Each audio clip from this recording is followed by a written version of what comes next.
It all started in World War II. Allied forces were devastating Nazi industry and armament factories with systematic bombing campaigns throughout the territories of the Third Reich. In response, Hitler commissioned the building of underground installations to protect crucial elements of industrial production needed to continue the war effort, and to hide certain top-secret technologies that were under development.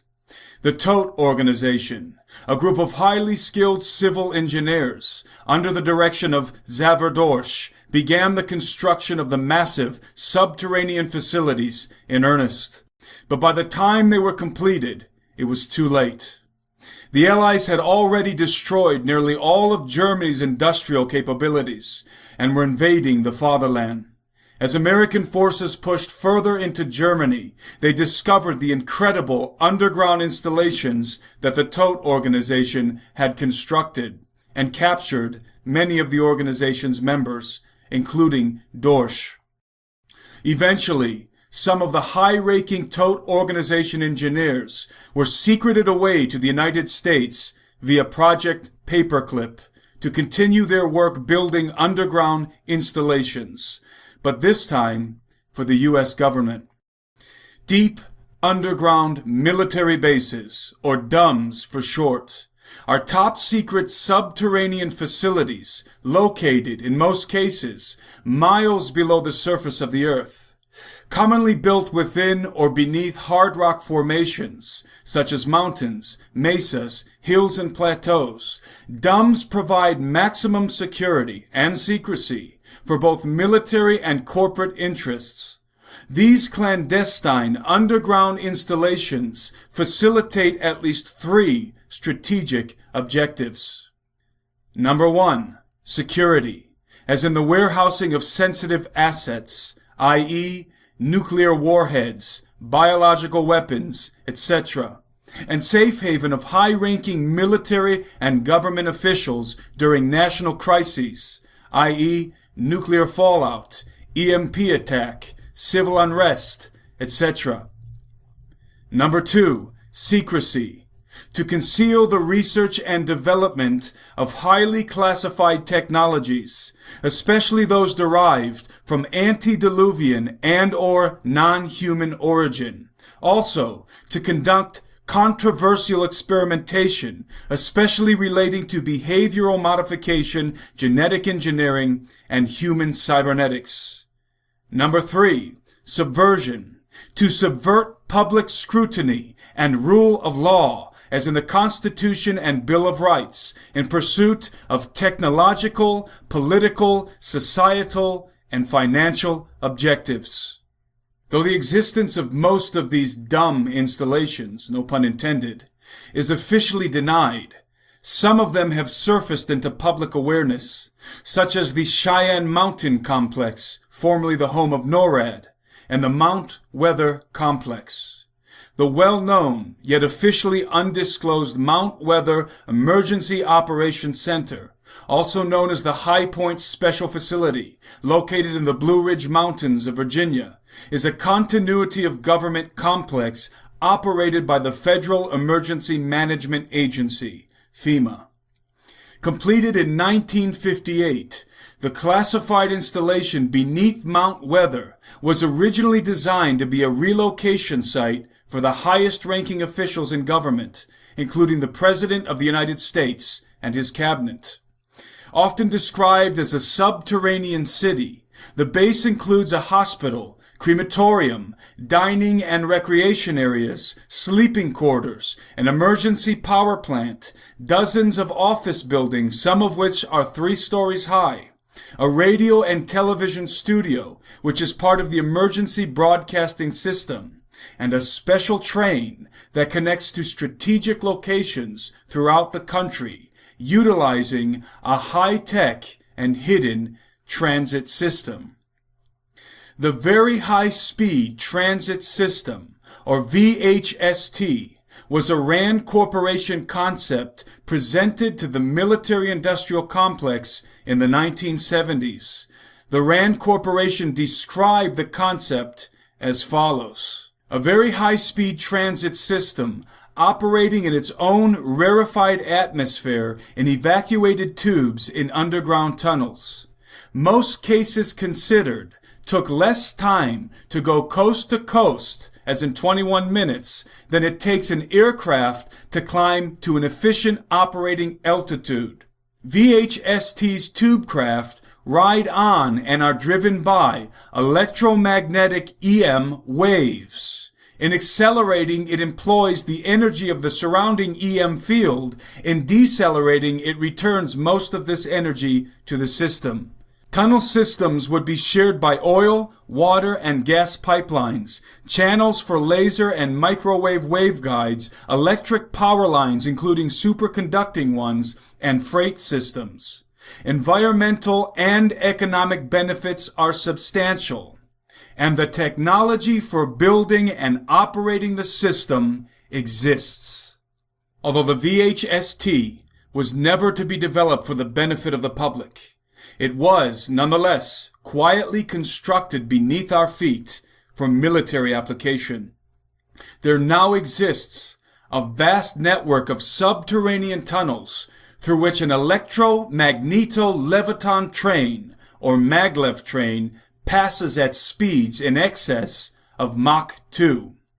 The maglev train, suspended on electromagnetic waves 3/4 of an inch above a monorail, and moving faster than the speed of sound through a near frictionless vacuum, is able to traverse the distance between Los Angeles and New York City precisely as the RAND Corporation predicted, in under 30 minutes. As unbelievable as it sounds, maglev technology is not science fiction, and is even now finally being considered for above-ground civilian application, though with inferior speed capabilities. The secret construction of both the VHST and the D.U.M.B.S that they network together was made possible by top-secret nuclear-powered tunnel boring machines called subterranes, the patents for which, coincidentally, were filed in 1972 by scientists working at Los Alamos National Laboratory. Due to the advanced technology employed in these machines, exceptionally large tunnels can be made at incredible speeds without generating residual debris. In his book, Underground Bases and Tunnels, Dr. Richard Sauter explains, nuclear subterranes work by melting their way through the rock and soil, actually vitrifying it as they go, and leaving a neat, solidly glass-lined tunnel behind them. The heat is supplied by a compact nuclear reactor that circulates liquid lithium from the reactor core to the tunnel face, where it melts the rock. In the process of melting the rock, the lithium loses some of its heat. It is then circulated back along the exterior of the tunneling machine to help cool the vitrified rock as the tunneling machine forces its way forward. The cooled lithium then circulates back to the reactor, where the whole cycle starts over. In this way, the nuclear subterrane slices through the rock like a nuclear-powered 2,000 degree Fahrenheit earthworm, boring its way deep underground. The United States Atomic Energy Commission and the United States Energy Research and Development Administration took out patents in the 1970s for nuclear subterranes. The first patent in 1972 went to the U.S. Atomic Energy Commission. The nuclear subterrane has an advantage over mechanical tunnel boring machines in that it produces no muck that must be disposed of by conveyors, trains, trucks, etc. This greatly simplifies tunneling. The underground base at Mount Weather is an impressive facility, but it is by no means the largest or the deepest beneath the soils of the United States. The construction of modern D.U.M.B.S employs technology vastly superior to what was available in the 1950s. We now have the capability to build veritable cities over 10 miles below the surface of the earth, completely undetected by the public. Massive multi-level complexes have been constructed in secret with funding from the black budget, literally right under our noses, out of sight and out of mind. In fact, at this present time, according to inside sources, there are over 200 deep underground military bases in the United States alone, and many more in various countries all over the planet. In light of this incredible reality, a glaring question presents itself. How can something so vast, expensive, and ubiquitous be kept secret for so long? In other words, where are the whistleblowers? Enter Phil Schneider. For 17 years, Phil Schneider, an accomplished geologist, structural engineer, and explosives expert, worked on black budget projects for the United States military and multinational private contractors. Possessing a level 3 security clearance, Rhyolite 38, and a near genius level IQ, Phil was versatile in many capacities, but his primary occupation involved the design and construction of deep underground military bases, including some of the most infamous installations on the planet, such as the Area 51 and S4 facilities in Nevada, as well as the Los Alamos and Dulce facilities in New Mexico. After discovering a nefarious conspiracy involving an alleged collusion between factions inside the United States military and a technologically advanced non-human race living in the caverns of the earth, Phil felt betrayed by the leaders of the country he loved and summarily discontinued work with the military. Disillusioned with the government and enraged at the assassination of his colleagues working in black projects and of his closest friend, Ron Rummel, Phil Schneider decided to break his oath of silence and disclose the top secret activities in which he had been intimately enveloped for so many years. From 1994 to 1996, he lectured all across the country, even under a constant threat of death. In fact, in his final year on the lecture circuit, Phil survived 13 separate assassination attempts involving firefights, car chases, and hand-to-hand combat. However, sadly, the 14th attempt on his life would succeed. On January 17, 1996, Phil Schneider was found dead in his apartment in Wilsonville, Oregon. He was brutally tortured and then, with his hands bound behind his back, was slowly asphyxiated by a catheter tied around his neck.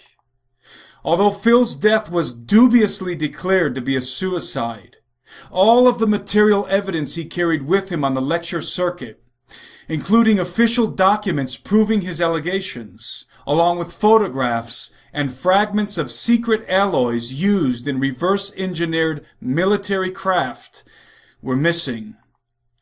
Besides all of this, Phil had lost the index and middle finger on his left hand in a bizarre incident. There was simply no way that he could have tied the catheter tight enough around his own neck to kill himself. For telling the truth, Phil Schneider paid the ultimate price. So rather than cite his testimony, I will let Phil speak for himself. I'm Phil Schneider. I spent 17 years in black budget programs, government geologist, as engineer, structural engineer with aerospace applications. Self-taught metallurgist, became kind of famous in my own right. I basically would have a set of notes here, but they're unavailable in all this melee.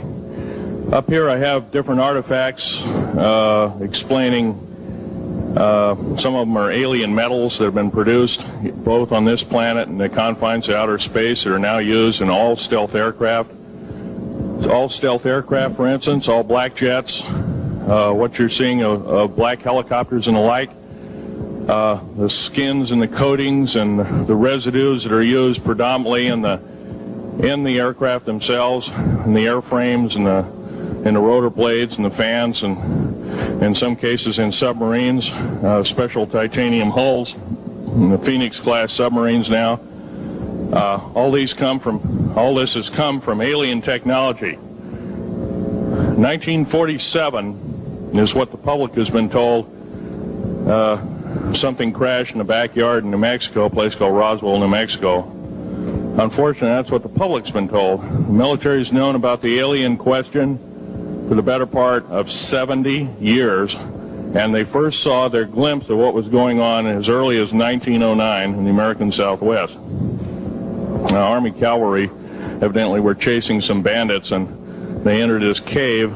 They were holed up in a cave, and what they found in there was flying discs and little gray guys and all kinds of weird things, and they didn't know how to explain that, and they wrote them down as best they could, and it's been in secret archives ever since. And it's up down by the Truth or Consequences area of New Mexico. Well, the alien thing is more than just what I'd call a non-visible threat. We on the surface, first of all information dealing with alien or alien reproduced technology or alien reproduced vehicles or any other kinds of things well hidden from the American public. Our black budget, for instance, garners $1.023 trillion every 2 years. It's over $500 billion a year. Right now, there are 131 active deep underground military bases in the United States. There's 1,477 of them worldwide. Each one has an average cost of $17 to $19 billion. Each one is built in the site. It used to be it'd take a year to 2 years to build each one, and now they're capable of building a couple of them a year with sophisticated methods.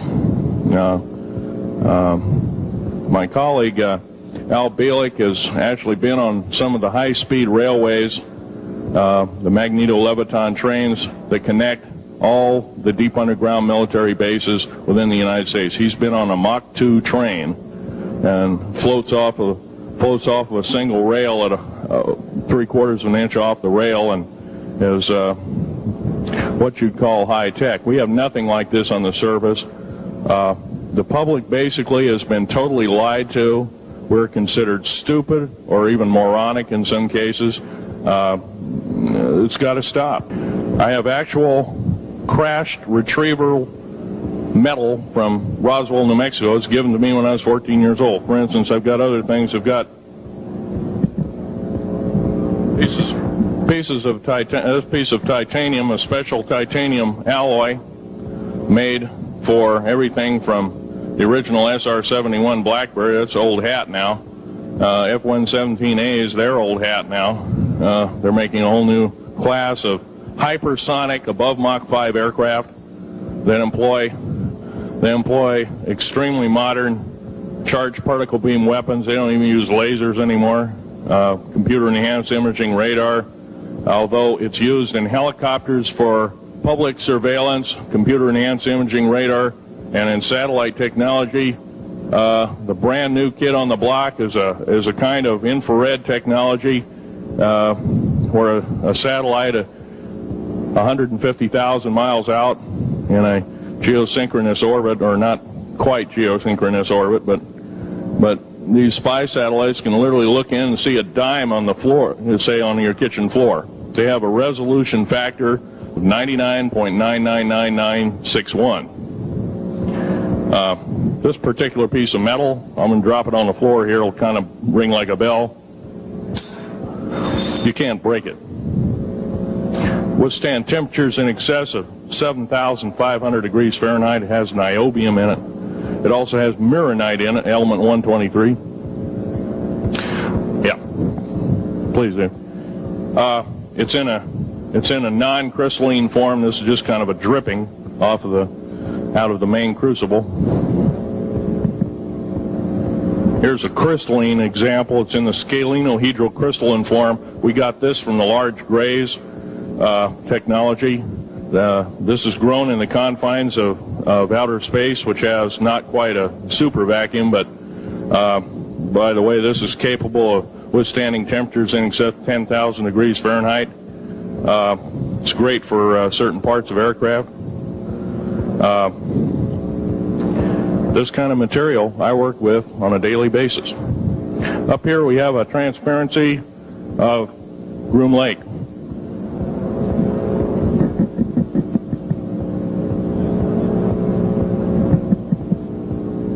Groom Lake is where the infamous Area 51, S4, S2, a CIA base, it was originally a bombing range, a nuclear test site. It was later become the most secret base in the United States. It employs over 18,000 workers who work in shifts of 12 hours at a whack. Most of them work in the cover of darkness, like us. We built 9 underground military bases there, each with an average capacity capable of basically a city underground, roughly 4¼ cubic miles hollowed out underground. They have boring machines, for instance. They don't bore, they literally vitrify and melt the rock, deflagrate the rock. It's a very sophisticated laser melting and deflagrating system. It reduces the rock to a powder and then melts the remaining rock as a coating on the inside of the base, so you don't have to use gunite cements and other kinds of things like that. That's all old hat now. Technology is just basically the new technology we get is the old hat of the military. I'm going to be real brief about it. I carried a level 1 security clearance, the Rhyolite 38 factor. There are very few of us. There's nobody except myself, to my knowledge, talking like this. Nobody. I'm breaking the law. I'm breaking world as well as federal law, coming out and even talking about this to a group of people. I love my country more than I love my life. 2 weeks ago, I was shot in the shoulder.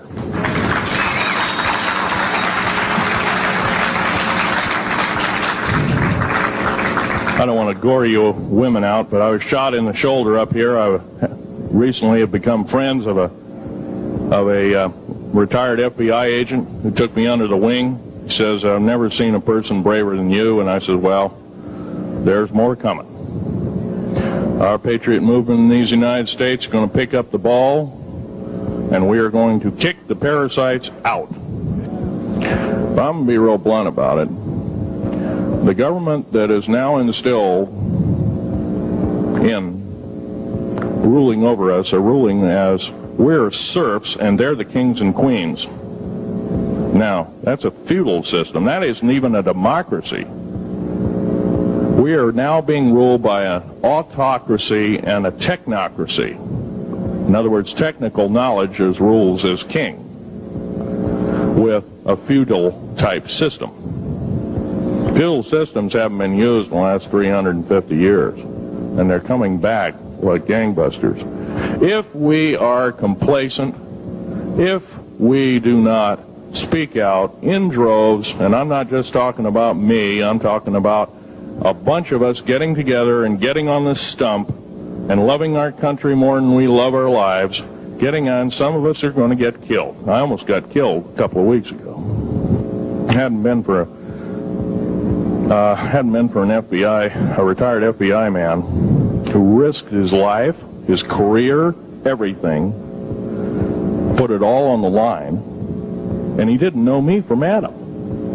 A week prior to that, he listened to one of my tapes I gave up in Post Falls, Idaho, and I'm going to be very blunt about, he said that we need a lot more of you, but unfortunately we're not getting anybody. In working with the black projects, I was very loyal. I was picked because I was very strong mentally. There's a bunch of us that were picked because we don't crack under pressure. We don't freak under pressure, so to speak. Everyday events don't bother us. Now, I was involved in something very controversial, almost totally unbelievable to most of you. During the unbelievable part, I was involved in building another base inside of Dulce, New Mexico, which is Los Alamos Laboratory. It's a biological laboratory. On the southwest part of the Archuleta Mesa, we built an underground facility, a better part of 3 cubic miles hollowed out underground. Then to the southwest of that, we were in the process of the early stages of building. We drilled 4 large tunnel-like holes. Some of them ran 2.5 miles under the surface. Number of the original wells or drilling machines that were used were at the rate of 2 miles a day. It was fairly rapid. The equipment kept coming up broken, so we wanted to go down. We wanted to send somebody down there, a human observer, or human observers in this case, to find out what was going on. Well, to our total surprise, first of all, the government knew all about it. They didn't tell anybody. When I saw Green Beret and Black Beret people encamped inside of our geologist camp, I knew something was up. The gig was up. First of all, I knew all about the alien agenda. I'll explain that in a few minutes. The large alien grays had been encamped there for, as best as believed possible, about 400 or 500 years. Had been one of their internal bases. And we'd drilled holes right on top of it. All the stinking air, all the black sooty air came right out as soon as the first hole was sunk, and all this soot came up, and well, that's when all the hell broke loose, really. All started. Anyway, after we drilled all 4 holes, it took about 2 days to drill all 4 of them. And when you build a underground base, you drill 4 basic holes, and then you build called stopes or cross-member holes across, and then you use blasting equipment, special blasting equipment by the analyzation of the rock formation, and you literally blast out or tunnel out or deflagrate or melt rock out to build the large rooms that are required for this underground base. Well, in this process, I was lowered down the basket of one of these holes, and about from me to this elderly woman here in the front was sitting a 7-foot-tall alien gray. The stench was worse than the worst garbage can you can imagine. The person or the entity was absolutely horrible. I didn't waste any time. I reached for my pistol. At that time, as an engineer, I didn't have time to carry all the folderol of one of these big submachine guns that all the sea spray and the yellow fruit and all the outer perimeter and inner perimeter security people carried. I carried a little Walther PPK pistol with a 9-shot clip. This was in late August of 1979. Now, you got a regular suit of clothes, you got a regular clothes on, plus you're in almost like a spacesuit environment, and you're reaching for a gun. It's not the easiest thing to do, and then to pop a clip in it and start shooting. And I killed 2 of them. Yes, they're mortal, and they do die. However, in the process,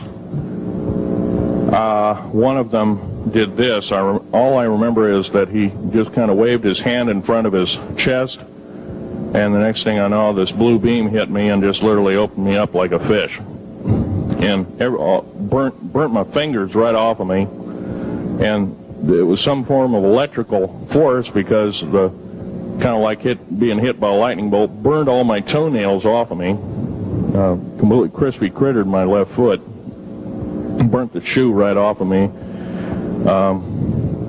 All I remember was the smoking remains, and I'm still conscious, but in and out of, I didn't remember much. And there was a Green Beret that was right behind me that risked his life. In fact, he died.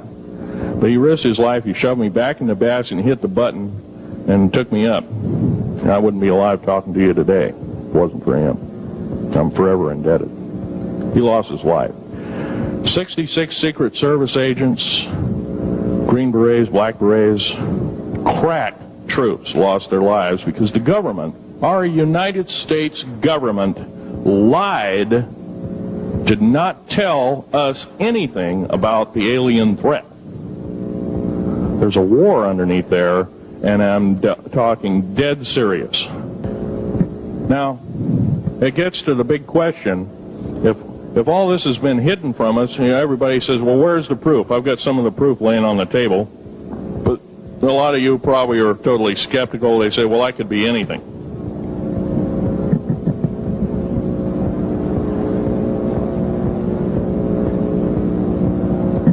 In my hand here, I have a piece of what's called corbamide. It's the heaviest element in the world.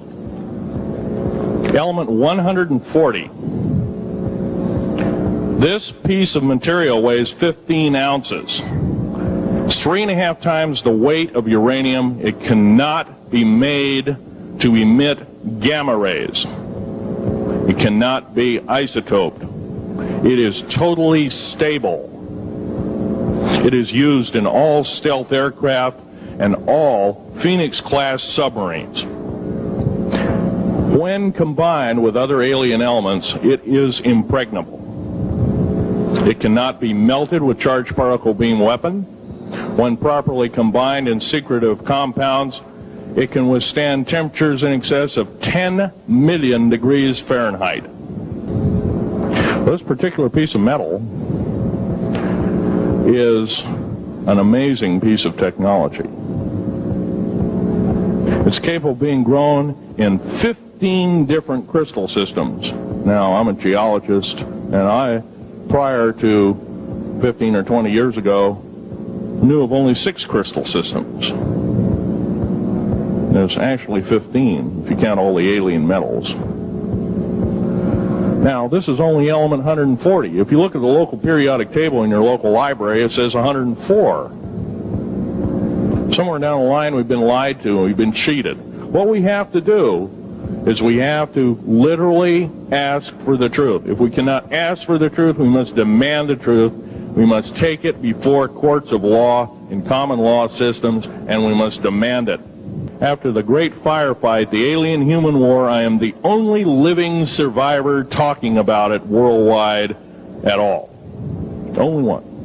The other 2 are in nursing homes in Canada, and the Canadian government refuses to allow any U.S. people, including myself, to talk to them because they are afraid of kidnap. Probably the reason I got shot to pieces and 11 attempts on my life is I am a direct threat to the entire system. The New World Order, the alien agenda is one and the same. It's world takeover and the decimation of the population of this planet. Now, I'm going to tell you something a little bit different about the alien species. The bad news ones, there are 9 races of alien populations.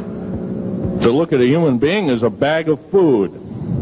They're not cannibals. They don't eat the flesh and the bones and all that kind of stuff.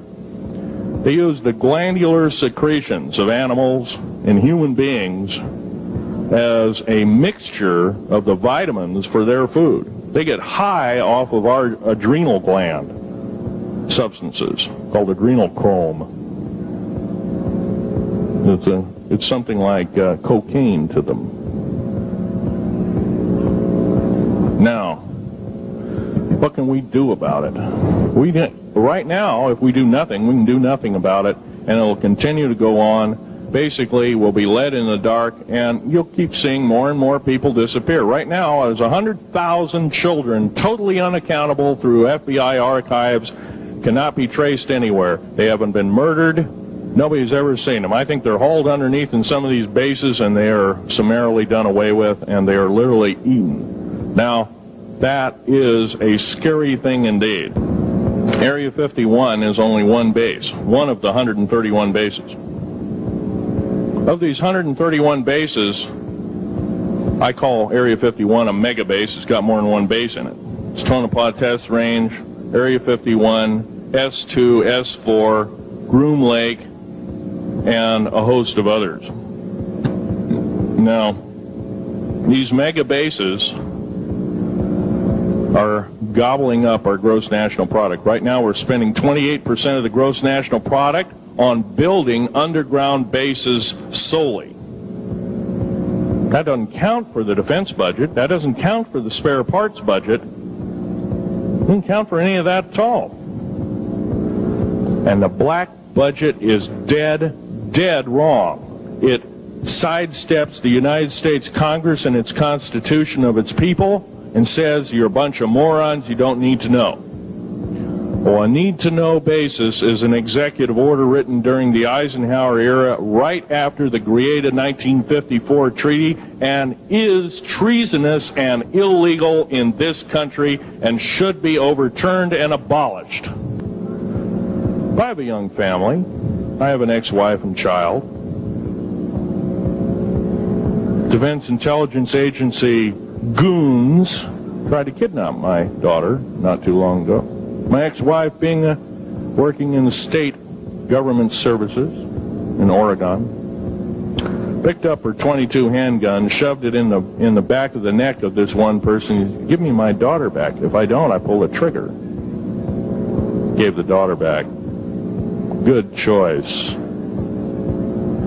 Now, the remark that my ex-wife had to say to this individual was, if I ever see you again in any way, shape, or form, I will kill you on sight.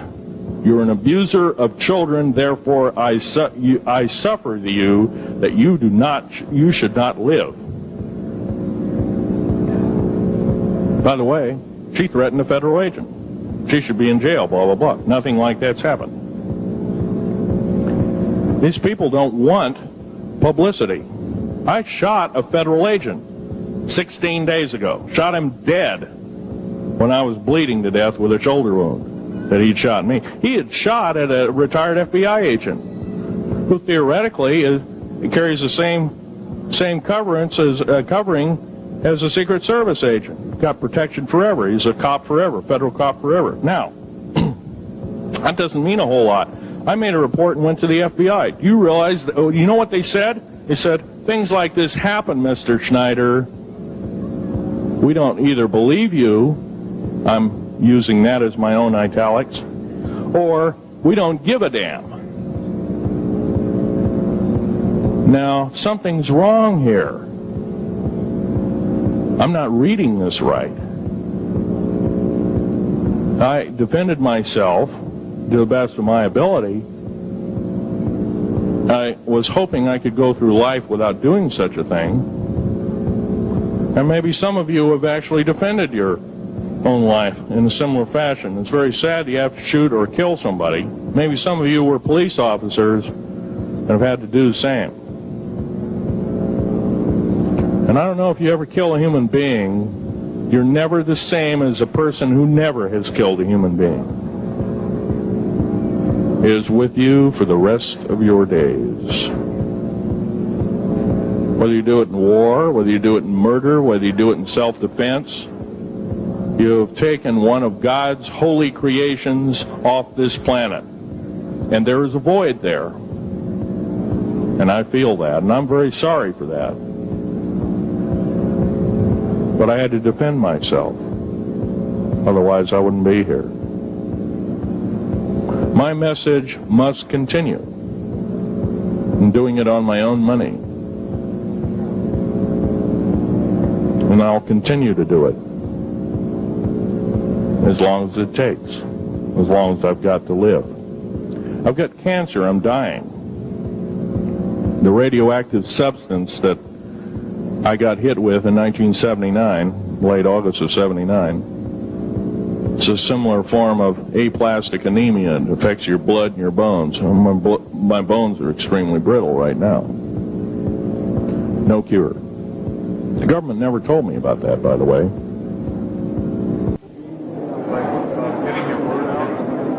I haven't, but I have downloaded 140,000 pages.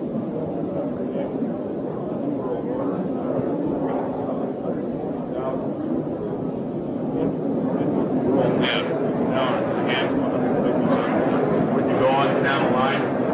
Yes, sir. How about yourself? I will take anything and everything to get the word out. If the testimony of Phil Schneider is simply too incredible for you to believe, consider this. Men are not assassinated unless they pose a legitimate threat to someone. Those who are conspiring in secret beneath our feet, subverting our laws, and dancing with the devil, will go to any length to conceal their deeds, and will eliminate anyone who dares pull back the curtains and expose the works of darkness to the emancipating light of truth. Finally, I am compelled to bring this analysis to a conclusion with 2 verses from the Bible. Woe to those who seek deep to hide their counsel far from the Lord, and their works are in the dark. They say, "Who sees us? And who knows us?" For my eyes are on all their ways. They are not hidden from my face, nor is their iniquity hidden from my eyes. Reporting for SteveQuayle.com, I'm Timothy Alberino, and that's my analysis.